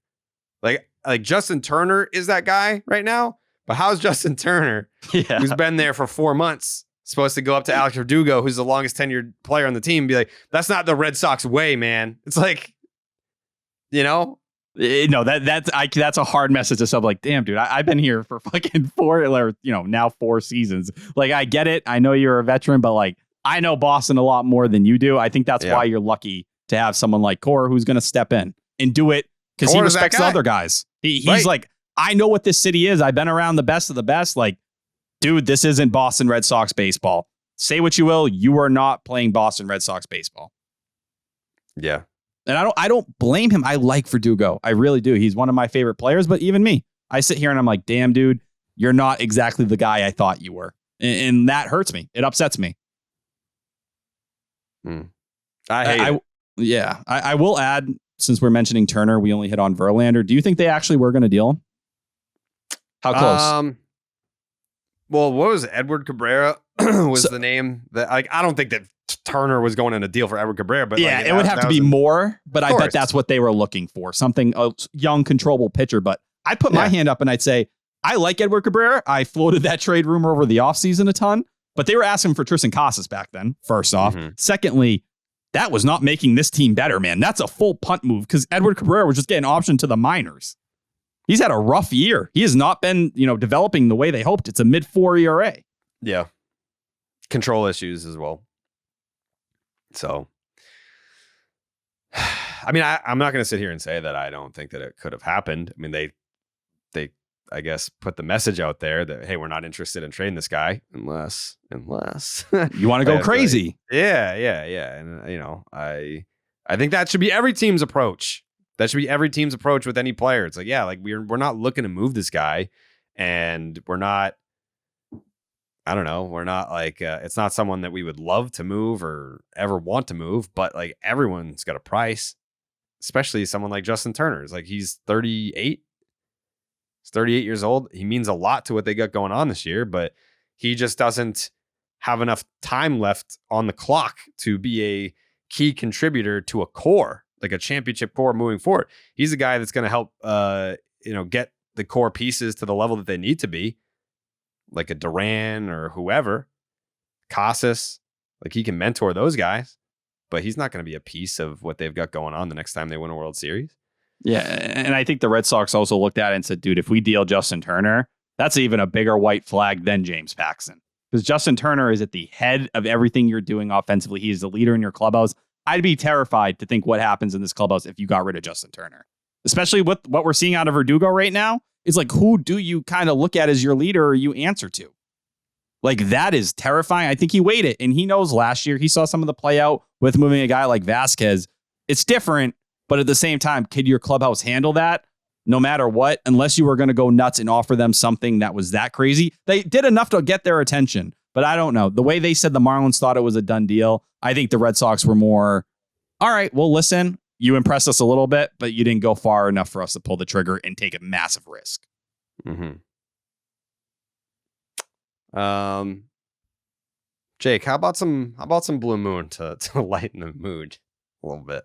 Playoffs are just around the corner, so it's time to help your team out by sticking to your lucky rituals, like the ritual of enjoying an ice-cold Blue Moon while the game is on. Blue Moon was born in a ballpark, first brewed at Coors Field in Denver, Colorado. Make it your one-of-a-kind baseball tradition whether you're at the park or watching from home. Tyler was at the park this weekend stuffing his face with pizza. He was also busy killing the Red Sox chances of making the playoffs in the biggest game of the year. If there's one thing Tyler's good at besides talking Sox, it's murdering things. He murdered every dog he ever had. He killed Uncle Bucky, he killed Uncle Cubby, and he just murdered the Red Sox season. And that makes me want to murder some Blue Moons. With its refreshing flavor with Valencia orange peel for a subtle sweetness and hints of coriander, Blue Moon Belgian-style wheat ale is a one-of-a-kind beer that's made brighter. It's carefully crafted and full-flavored with refreshing notes and a smooth, creamy finish. Blue Moon was brewed by baseball to give you a dose of nostalgia and get you excited for the new season. Why strike out with the same old beer when you can get something one-of-a-kind? Its bold flavor, bright color, and iconic orange slice ritual guarantee a one-of-a-kind beer experience perfect for spring weather. Best served with its signature orange garnish to showcase its beautiful bright color. A beer this good only comes around once in a blue moon, but you can enjoy it all season long. Brighten up your baseball traditions with Blue Moon Belgian-style wheat ale. It's one of a kind every time. Check out shop.bluemoonbrewingcompany.com for baseball merch and visit get.bluemoonbeer.com/Jared to find Blue Moon delivery options. That's get.bluemoonbeer.com/Jared. Blue Moon, made brighter. Celebrate responsibly. Blue Moon Brewing Company, Golden, Colorado Ale. Thank you, Jake. Appreciate that a lot. Man, do we have any other? Jake, did you want to comment on Verdugo at all? Yeah, I don't even know if there's that much more to say. It's obviously disappointing. His name's floated in trade talks a lot at the deadline in the offseason. It kind of just feels like it's sort of come to the end of the road. And I also didn't like the 7 weeks comment either. Like, that kind of felt like something his agent might have said to him, like, oh, just give it 7 more weeks, man, and we'll reevaluate in the offseason. Like, the fact that he's just already thinking that far ahead is just not a great sign. I was going to say that earlier, but I didn't want to like throw it out there and have it seem like I heard that. But like, it just comes across as... You only got 5 more weeks of school, buddy. Yeah. 5 more weeks. Come on. Comes across as like, just hang on for 7 more weeks and I'll get you out of here. Ooh, it'll be over. Fresh start. Like, I don't see Alex Verdugo flipping through his calendar being like 1, 2, 3, 4, 7 weeks left. Like, it's got to just be someone in his ear being like, just 7 more weeks if you can just hang on. Yeah. But, yeah, sucks. Anyways, we do have some Red Sox lottery to do today. Oh, yeah. No Clark's ketchup. Duh. But Never we do again. have the Red Sox lottery presented by DirecTV, home to the most local MLB games. All right. Random number generator. Generate that number. Let's pull up the list here. Generate me real good. Generate me. And, oh, 1 through 100. Duh. 44. 44 is Jon Lester. Okay. All right. So can I put my hand up? I need to apologize for something. Why? I posted a Luis Urias homer highlight the other day. It was of off all his Jon homers. Lester. The first one was off Lester. I think it was Jordan Leandre. Great kid. Great follow. He told me I was going to hell. He goes, you will see the worst parts of hell for tweeting this. And hey, hand up. I'm a fucking loser. Citrus Hills. Fuck this.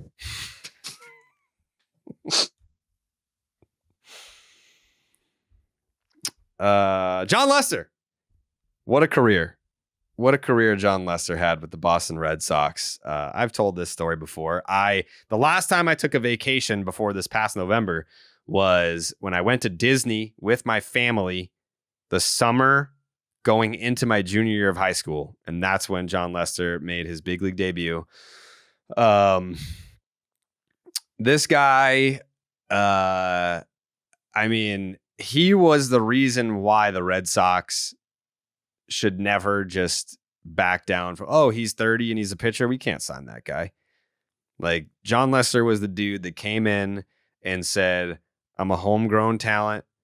I have career longevity.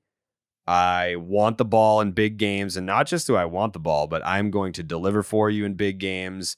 The mark of being able to overcome adversity. Dude was handed a shit card, had cancer, overcame that to then pitch in the World Series in 2007. He was a big piece of what they had going on in 2013. I think because of the Red Sox flawed philosophy, he ended up with the Cubs. He had that quote, like, you're going to have to tear the Red Sox jersey off my back. And they did. They tore the Red Sox jersey off his back. I think it was another like Xander situation where the spring training offer was just like a slap in the face. It was like 4 for $70 or something like that. Yeah, that's what the number was. And then I think the final offer was like 6 for $135, maybe. And he said, I believe it. I listened to the Section 10 interview less than a year ago. I remember I went back. He thought he was coming back, right? Wasn't that the entire message? Yeah, he definitely thought he was coming back. But it was another one where they lowballed him in spring training. And yeah, it really sucks. I mean, it was cool, though, to see him do what he did in Chicago, like being a part of that 2016 World Series championship team with the Cubs was awesome to watch. Admittedly, I think I speak for a lot of Red Sox fans that it was weird, especially when you have David Ross. Like David Ross, like is Rossi and Lester, and they go out and win a title together in Boston, then they do it again in Chicago. But yeah, I remember that year where he was chasing, what was that, 2009 or 10, where he was chasing 20 wins, and then he had a chance in his last game and somebody fucked it up. It was 2010. 2010. 19-9. Season. Yeah.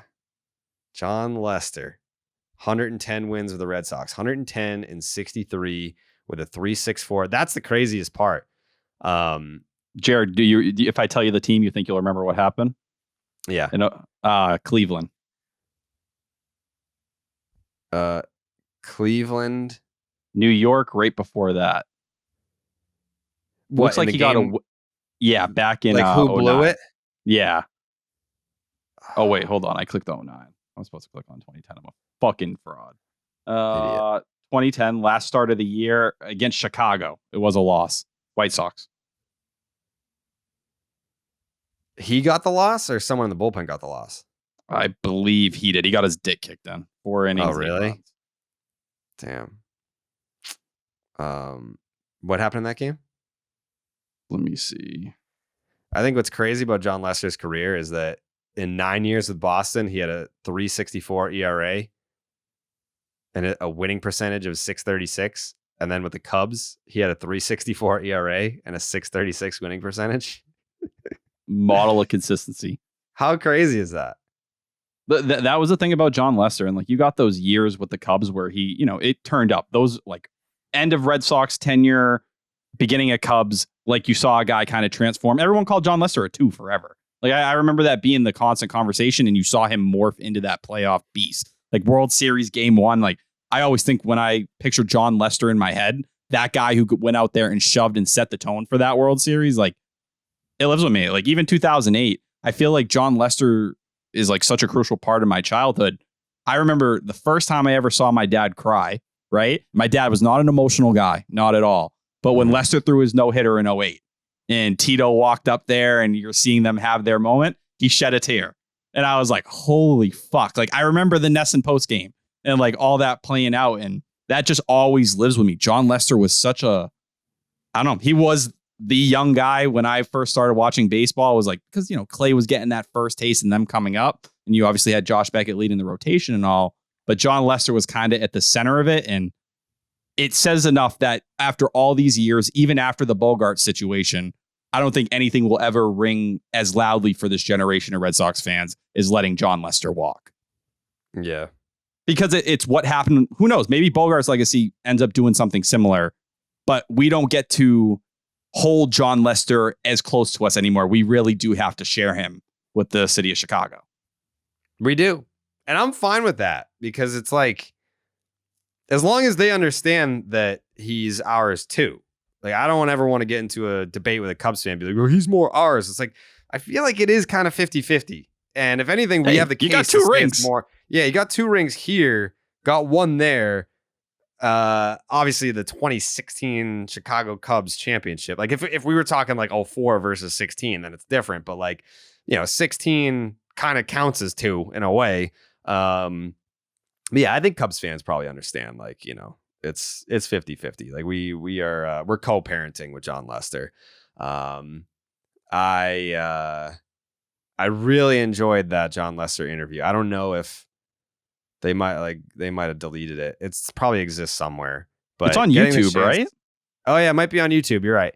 But getting to actually sit down and talk to Jon Lester after all those years, like he was one of those guys that he was on the Red Sox during a time in my life where I was like doing it as a job, but I wasn't close enough yet. Like I wasn't like on like the inner circle yet. So it was still like he had eluded me. Like we hadn't ever had a relationship. I met him at a charity event one time, I think in like 2009 or 10. We had never really met or crossed paths before. So to finally, after he had retired, he has the same agent as Dustin Pedroia, the Levinson brothers. So to get to, you know, have Lester, like we Section 10 did Dustin Pedroia's first interview after he retired, and then we got Lester not long after he retired too, and that was kind of set up through them. They were like, yeah, like, you know, you guys should do this. And I was like, yes, we should. Was it like Pat like so fucking nervous too during that interview? Like yeah. I remember him just like maybe it was a bit or part of it, but he was just like extremely intimidated. And I felt like I never saw that out of Pat ever since I've known him, you know? He had revealed that, I mean, they were quote unquote teammates. Like Pat Light had a spring training with the Red Sox that one year where Jon Lester was in camp. And I think he had to throw a bullpen in front of Jon Lester. And he admitted how nervous he was to do that at the time. Yeah, imagine that. Pat Light, teammate of Jon Lester and David Ortiz and Dustin Pedroia. He tells that story all the time about, I can't remember the exact details, but like Pat was pitching and then all of a sudden he turned around, he saw Pedroia walking out to the mound. He's like, oh, fuck. He's like, I'm about to get my ass chewed out right now by Pedroia. But yeah, for all the business Pat, like we know business Pat far more than we know Red Sox tenure Pat. But yeah, Pat Light, former teammate of Jon Lester, Dustin Pedroia, and David Ortiz.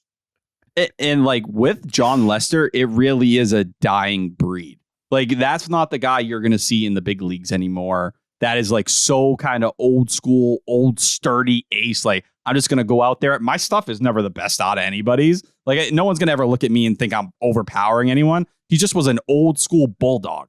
And like, that's something you can appreciate. Like he fit into that same mold of like a John Lackey and these other names that just doesn't really feel like baseball. Like maybe Lance Lynn is like the closest thing to that today. But even that, it's not exactly the same.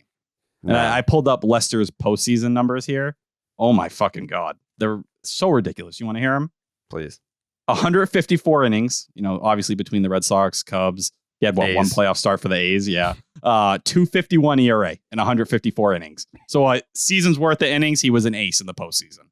Pretty much. How many innings? Crazy. 154. Pretty good. Pretty good.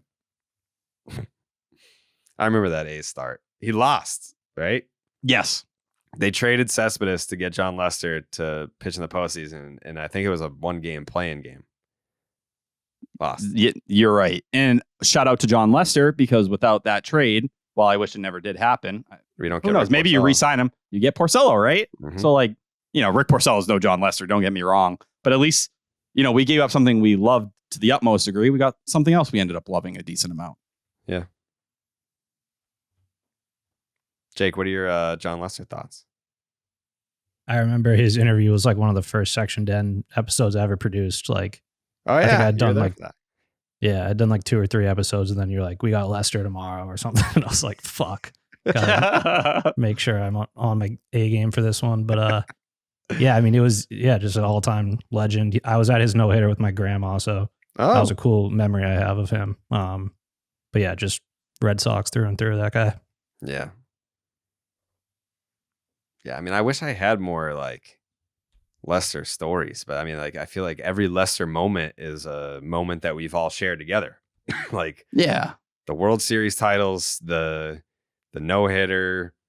Yeah, I mean, that dude, his relationship with Francona was awesome too. It was like truly a father-son-ish relationship. I don't want to take away from, the relationship he actually has with his dad or anything, but to see the pride that Terry Francona had watching, what he did in the World Series and then that no-hitter, like, dude, it just rung so loudly. You could see in Tito's heart, and that's why he's such a great manager. It meant as much to him as what anybody could have ever done. It was like watching your kid achieve his dreams. It was almost like Jon Lester was traded for Rick Porcello and David Price. In some way, yeah. That was the fallout and the ultimate consequence where they felt like they had to do it. Yeah, like you trade Jon Lester for Yoenis Cespedes, who you trade for Rick Porcello, who you extend for 4 years, and you sign David Price because the fan base was revolting because you didn't pay Jon Lester and you needed an ace, and they were like, all right, let's spend $217 million on David Price. So I remember Game 4 of the World Series in 2007. I was at a haunted house that night with my mom and my sister, and my mom had like a flip phone. And back then it was weird. You could like download and watch like little clips, but you couldn't watch anything live. It was like through Verizon. And I used to do only 2 things. You guys, Jake may know. I used to download Naked Brothers Band, like some of their jams. Jake, you familiar? Nickelodeon. Yes, dude. They had bangers. People on the subreddit, they'll know the bangers. Jared, you definitely don't. It was out of your era. no idea. I don't want to go to school. Yeah, it's bars, just strictly bars. But I remember What watching project was as that I, on? I think it was just their titled album, The Naked Brothers Band. Actually, that might have been the name of the project. Bangers, Nat and Alex Wolf. But I was watching those clips while I was at the haunted house. And I remember I got home just in time to see the end of the game, but my mom had dragged me out because I was like, 9 years old or whatever it was. And I was just calling my dad like every 20 minutes to get updates. Sick project. Bump Naked Brothers Band and you'll fucking learn something. You'll learn some real ass music right there. Yeah. People know. I feel like I have to apologize to the listeners. Play If That's Not Love. If you really want to feel something, that brings me back to like summer of 2005. I grew my hair out because I thought I was going to be like Nat Wolf. I thought I had that that was before Justin Bieber. This is when you were really dreaming on something. And I thought that was the look I was going to do. I'd go, I'd show up to Supercuts and I'd be like, give me the skater cut. You go to Supercuts? When I was that age, yeah. Okay. I hadn't grown into my barber phase. We gotta fix that. What do you mean? I go to a barber. You look good. You look good. You look really good. Thank you. You're 10. But I feel like I have to apologize to the listeners. They'll tell you. I feel like I've been really down this episode. It's a hard time. A lot of people were tweeting saying we need therapy. I feel like we've walked the line. We were serious. We've hit on everything. We haven't had many laughs this episode. No. All Sox talk. A lot of Sox talk. But it was needed today. I mean, before we go, I definitely have to ask you about your Fenway experience on Saturday. It was good. It was very good. I was hurt that you didn't come and see me, as I told you before we started. You didn't ask me to come see you. I thought you said you were going to come say hi. You were like, oh, no, wait, let me tell you. I'll paint the picture here. Jared. Go ahead. Yeah. You go, where are you at? I send a picture. And then you sent something to me. Maybe it was the pictures that you had taken earlier, but I was confused because I thought you were on the other side.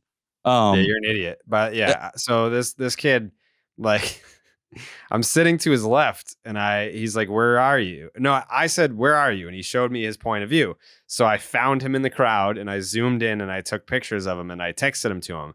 I'm clearly sitting to his left. I look at Tyler reading his text messages. He just looks up and just looks to his right. And me and Steve are both sitting there being like, "Is this kid fucking stupid? Like, why is he looking to his right? I'm very clearly to his left." I don't know. I'm an idiot. Clearly, I don't know what I'm doing. And I wasn't used to the dimensions. But I thought you were going to come and see me. I did have a very embarrassing moment 10 minutes within getting there. So, I drove into Boston, and typically I hate driving into the city, but I got parking ahead of time. I was like, we're going to make this chill and easy. Get in. I had my little sausage as I was walking in, doing my whole thing. Little pregame snack. Get in the ballpark. I see the pizza. Like, dog, what would hit right now? A little slice of pizza. So I grabbed the pizza. Sit down in my seat, and I start munching on that shit. Martha's like, "Hey, I don't want any. Like, I'm not trying to eat heavy. We're going out after the game." I was like, "Cool, whatever, yada yada yada." I get the pizza. I spill grease all over my shorts. Like, bad damage, bad all over my dick area. So it looks like I was either pissing all over the place or I didn't know what I was doing. And immediately in my head, I was like, "Oh my god, if someone comes up and sees me like this, I get clowned on for people thinking I had a stain on my shirt in the commercial. This will be 10 times worse." But only a couple people did end up coming up. We took some pictures. Whatever, was very nice. All good interactions. But yeah, you didn't come. You got recognized. Oh yeah, a couple people came and said, "What's up?" What do they say? Oh, a lot of them are like, I've been a fan since the Section 10 days. I'm happy that you're on the pod now. Art, rest in peace, bullet. Every single person said it. And it's just quick selfie. Two of them when I was like legit leaving, like right after it happened. And I was so distraught after how the game ended. Because Martha's like, "Hey, can we take pictures?" And I was like, "Stop talking. Please." Like, I am trying to tweet. I'm watching the replay, and like, I don't know if you saw it well, Jared, when it happened. I was watching Kiermaier and, get under the ball. So I didn't see any of the rounding until, he catches it and throws it back in. And I'm like, what the fuck? Yeah, and I'm trying to watch on Twitter and understand what people are saying. Like, I immediately was like, what the fuck is Reese McGuire doing celebrating? Ended up realizing it was really on both of them. But yeah, I was very confused, but it was a good experience. I was happy to be back at Fenway, and I'm going to be back there in a couple weeks. Yeah. Oh, you are? Yes, I'm going with a couple of my boys. Okay. I owe them a trip. Yeah. And they were all, when they saw the pictures you posted, they were all pissed that I was going to a game first with Martha. I take that feeling that you had and multiply by 1 billion in 2021 when the Red Sox lost to the Astros, and I'm trying to walk out of Fenway, and people are like, "Man, can I get a picture?" And I'm like, I appreciate the support so much, but I don't want my suicide photographed. Like, I want to fucking die right now. And I was like, can you at least give me 10 minutes to just get over this loss? Just 10 minutes. I feel that. And that's why, but it's still so new to me too. At the same time, when it happens, I'm like, I think I did something wrong, or I stepped on someone, or someone's like, "Dude, move your fucking head, get out of my way."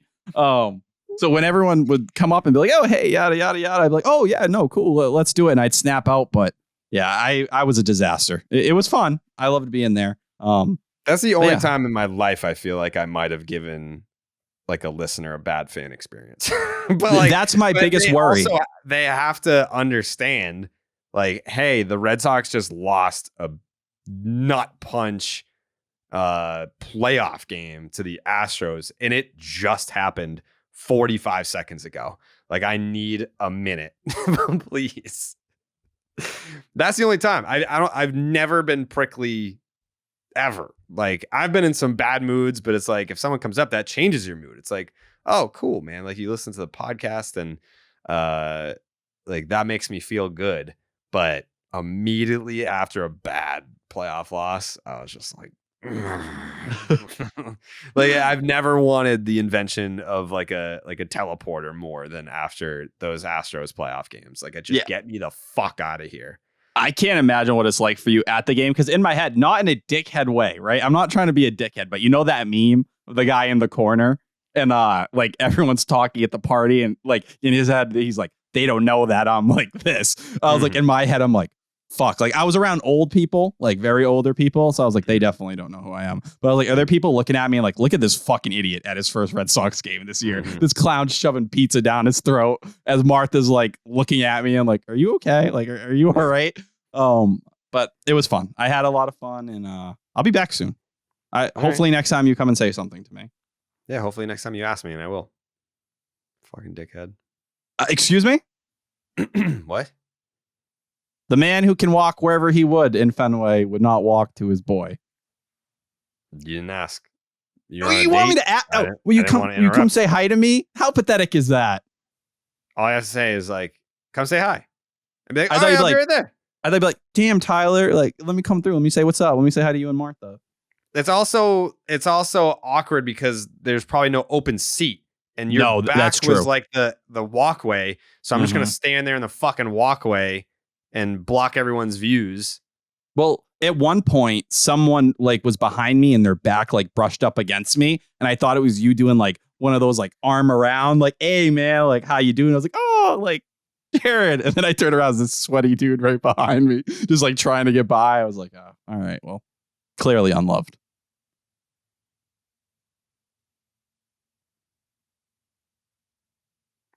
Sorry, I cut out.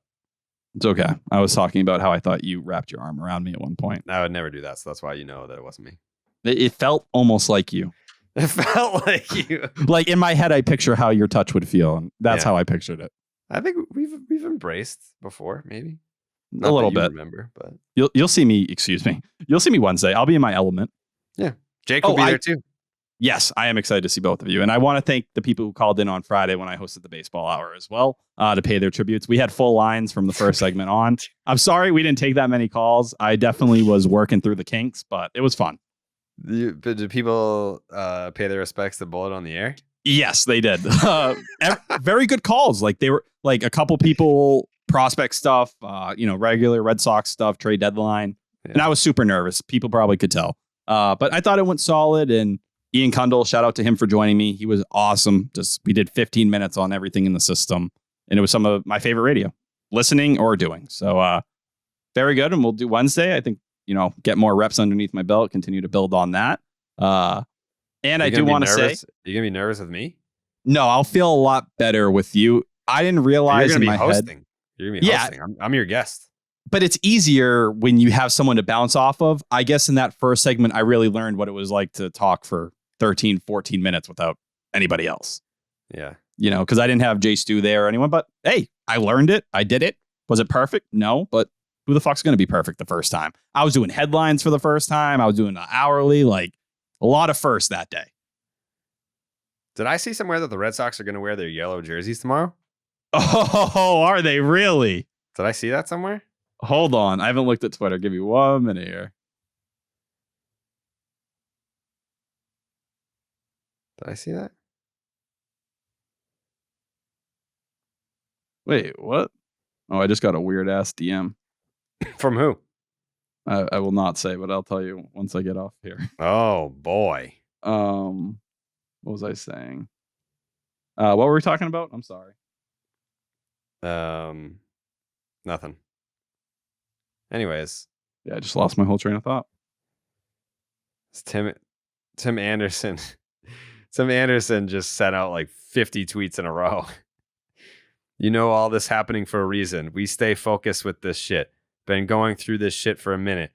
We ain't never tripping. This shit bigger. We gon' catch up with them later. Keep kicking on me while I'm down.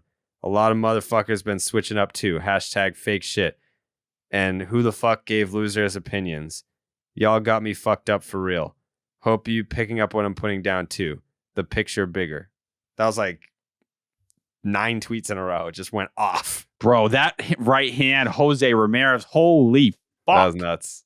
Nuts. Best baseball fight I've seen since Bautista Odor. That was a UFC quality drop. I mean, he bundled him. I thought for sure that he tripped. Like I saw the live clip and I was like, oh, he must have just like slapped him and he like lost his balance. Like, no. He went out for a second.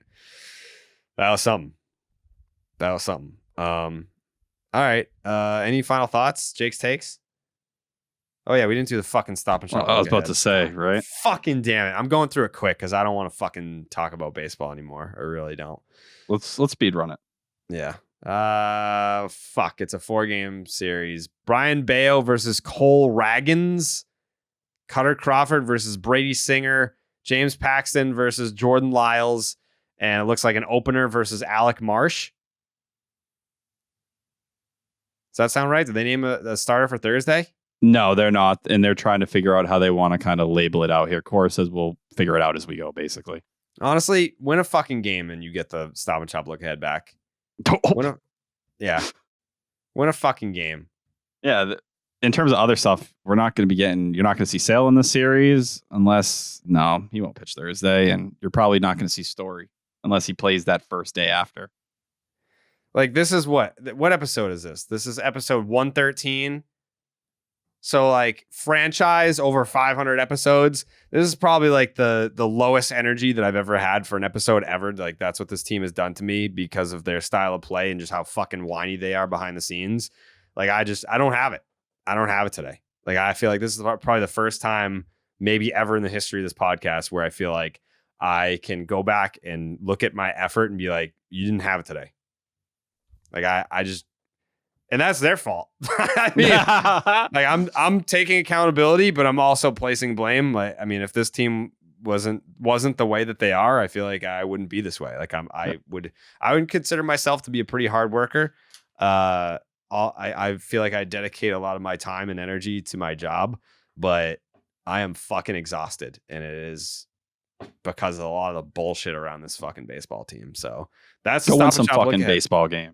Yeah, go win a fucking game and help me out here. I'm gonna go 3 out of 4. I'm joining you. I'll be right there. You're gonna get 3 starters in the series, no matter what, between Bayo, Cutter, and Paxton. If you can't find a way, I don't give a fuck that the Royals been playing good baseball lately. I do not give a fuck. Find a way. And a majority of your best arms did get rested today. So play that into what you need. You just need Bayo to show up and be Bayo tomorrow. We can't have what's existed the second half. We need Jake, the first half Bayo. I'm going split. What? This is just fucked up. This is wrong, Jake. You can't do that. What? Yeah, I'm going split. It's for the same reason Jared was saying. Fuck this. I don't have the energy to even go reverse sweep. Like when I go reverse sweep, it's like, all right, boys, like we got a big series coming up. Like we need this one. I definitely can't go sweep. So I'm just handcuffed right now. And I feel like I just got to go split. That's the sound logic. Sound logic. This is a very depressing episode. Get us out of here. Yeah. You know Take what? me home. We'll see you on Thursday. I mean, we're all in this together. Protect what's in between the ears. That's what you do. Protect your peace is what we like to say. Vibes are down, but it's not over, right? Right? No, It's not over. It'll continue. The ride will continue. The roller coaster will cease to keep working. I feel like we have a couple more ups before that final down. The last one's going to hit the hardest probably, but yeah. We're due for, there'll be ups. There's going to be moments where people are back in this year. I'll tell you that much. Yeah, that's probably where I'm at. I feel like there are a couple more ups, but there will be that final down. That much I know is certain, but we'll hang in for those ups and we'll prepare for those downs, and we'll see you on Thursday. Buenas noches, amigos.